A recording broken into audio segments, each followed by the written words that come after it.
50 plus years ago, when people referred to motorcycle as being a scrambler, you're talking about pre-motocross days, bikes that were used properly off-road, on trails such as this. Nowadays though, scramblers are a very different concept. Yeah, and Ducati have made that market their own with the Ducati Scrambler, and we've nabbed 4 of the latest Ducati Scramblers to put them through their paces and see what they're made of.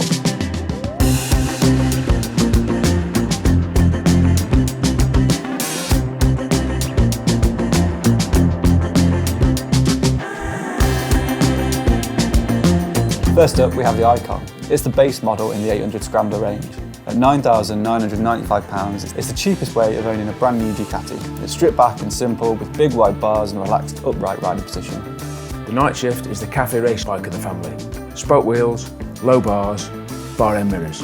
£10,995. Next is the flat track inspired Full Throttle. For £10,995, you'll get a funky paint job, a sump guard, black cast wheels with a red tag, a trimmed down back end and a Terminioni silencer. Finally, we have the largest of the Scramblers, the 1100 Tribute Pro. The styling is clearly based on the Ducatis built in the 70s, using the 70s logo and a yellow colour that was very popular at the time. It's got spoke wheels and it chimes in at £12,795.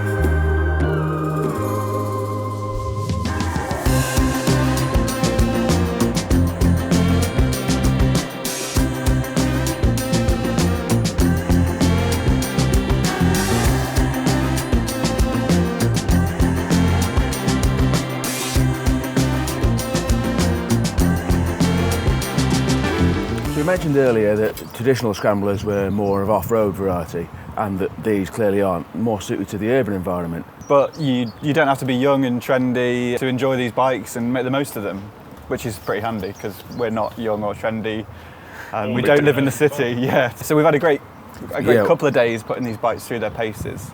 You'll probably know a lot about the Scramblers and you'll know that there's loads of different models, but probably isn't apparent from first look that they're all very different, very good at different things. Yeah, and although they may be marketed towards that urban inner city environment, clearly they're really good at lots of other things as well. Yeah. So I've spent a bit of time on the Ducati Scramblers over the past few years, since the inception, 2016 I think it was. Ridden the 1100, ridden an 800 a few years ago now. Have you guys spent any time on any of these? I've ridden an 1100, my first time in the 800. I was expecting it to be not gutless, but significantly underpowered compared to the 1100. Yes. I'm really surprised. It's not. No, definitely not. I think actually the power figure's pretty similar. Don't quote me, but I think it's 73 for the little one and 86 for the big one. I mean, it's close. There's obviously more torque to play with, isn't there? That's where you might feel the big difference. Yeah. But the little bikes, well, the 800 bikes, they feel really torquey. I love the power delivery that you, pretty much across the rev range, you feel that the bike just wants to go. It has that torquey feel of the engine, which makes it feel like it's got more than it perhaps has on paper. They have quite a playful character, don't they? And that, although some people may think that it being focused towards the urban environment, it's going to be really good on fuel, but perhaps not particularly performance orientated, they really pick their feet up. They really do, yeah.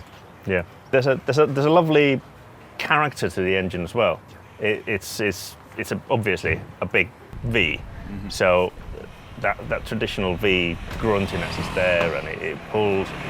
Interesting point that, given that 800cc V-twin, we've seen lots of parallel twins recently of around that capacity, all of 270-degree crank, trying to copy the V-twin engine. Yeah. And I still think this has got more character. Well, this is the real thing, and it looks pretty cool as well. It's That's a major point for me. I've never ridden a Scrambler before, but they're beautiful. They are.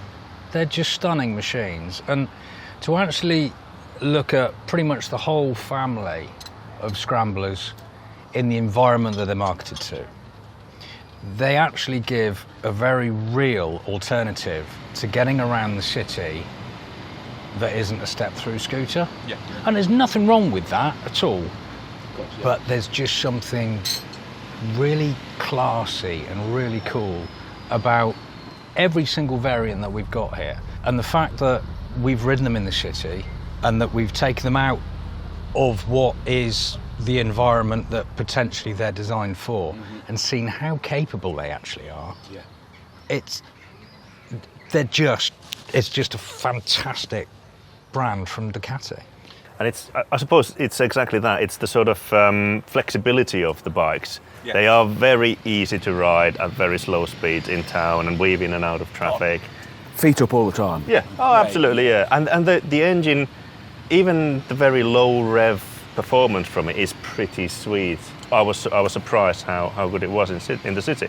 But then, when you get on the bigger roads, or at least faster roads, they really do go. Yeah, we expect it to be a little bit breathless perhaps and a little bit asthmatic and slow at getting up to speed. You start chasing those revs, particularly with a quick shifter, huge amount of fun, really, really cool. Yeah, and you kind of expect them the 1100 to lose them. And the 1100 is bigger, it's more powerful, and it's a great bike, but the 800s are pretty close, and I think in most scenarios, they would sort of fit the bill really well. Yeah. You wouldn't necessarily need the 1100. Lots of people automatically go for the big bike, but of course, yeah. you shouldn't always do that, and I think these 800s prove that. I think if someone's thinking of buying a Scrambler, they should try the two to see what they like the most, for sure. Because there's not a huge amount of difference. I mean, the 1100, it is taller and heavier and it has slightly more up-spec components perhaps. But in reality, the difference is only really, I thought, it was only really obvious when you're hurtling down a dual carriageway or going somewhere where you can really maintain higher speeds for longer. Yeah. Where it's just a lot more planted, isn't Yeah. it? That additional weight just adds to the rider experience. Precisely. At speed. But then we were lucky to have this version. Yes. Because obviously this is the tribute, and I will always talk about the style and the look of a bike because I'm incredibly vain and I like to look good on a bike, and I've looked really good on all four of these bikes. But So modest. I think so. But it's, you look at the styling of the bike, it's obviously going back to that 70s that 70s look, and it is a tribute, and it's a real celebration. But then, everything from the leather seat right the way through to the modern day twin Brembo calipers on the front, it's just absolutely stunning. Yeah, precisely. That's my favourite of the bunch, looks-wise. I think it's gorgeous. That bright yellow as well. Yeah. Really the stands colours out. help. Yeah, definitely. Yeah. Now, full throttle. Full throttle. Any day. I'm the full throttle as Full well, to be throttler honest. as well. Yeah. And Charlie? Well, so we're balanced actually between 1100 and 800. Yeah. And balanced in the two of us like that. That makes it sound as though we don't like the other two. No. It's far from the case, isn't it? No, give me the Calf Racer. You like that as well, yeah. The Nightshift is my favourite, and I've been agonising over this because in terms of performance it's very, very similar to the full throttle. Yeah. And I know you guys have been banging on about the quick shifter quite a lot, and I see that, I get that. It's a good one. But what I really like is the fact that you've got that flat bar. Yeah, it does make for a really nice It's aggressive riding It's a position. really nice seat position. It kind of reminds me, and Ducati won't thank me for this, but it reminds me of a CB500 that I've raced, which is why it was instantly familiar and fun and great. But then the comment has been that bike should have a quick shifter, and you're right. Yeah, because it fits that racy nature.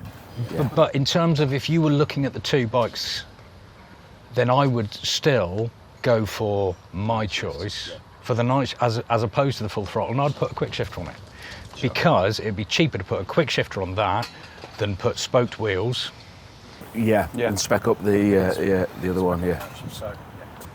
I don't want spoked wheels. I'll be honest with you.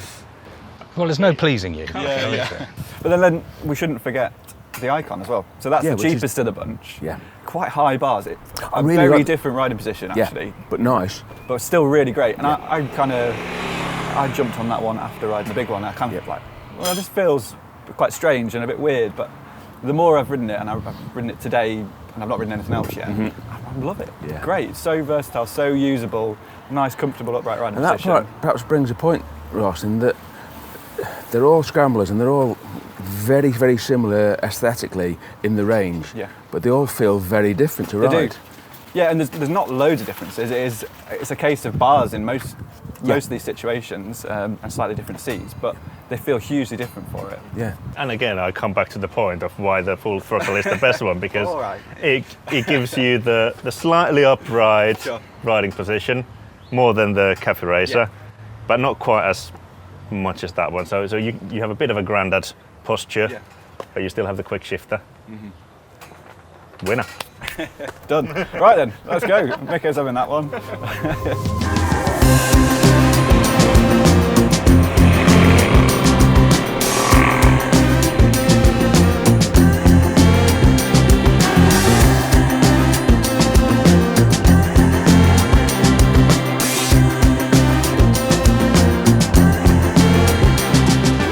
It's been great to test the 2023 range of Ducati Scramblers sort of back to back and compare them directly with each other. It's been a great opportunity to see what they're made of, and they all do different things very well, and they're all very much so. Yeah. Very good bikes. And I think being able to do it back to back in this way is showing the differences. Yeah. People may think, look at the spec and look at the differences on paper, and they're very similar bikes. But riding them together shows that they are very different and not just focused at doing the urban stuff that they're marketed towards, but so many other things as well. Yeah, exactly. Yeah, so we're going to go head out and do a bit more ride and enjoy the sunshine. Too right.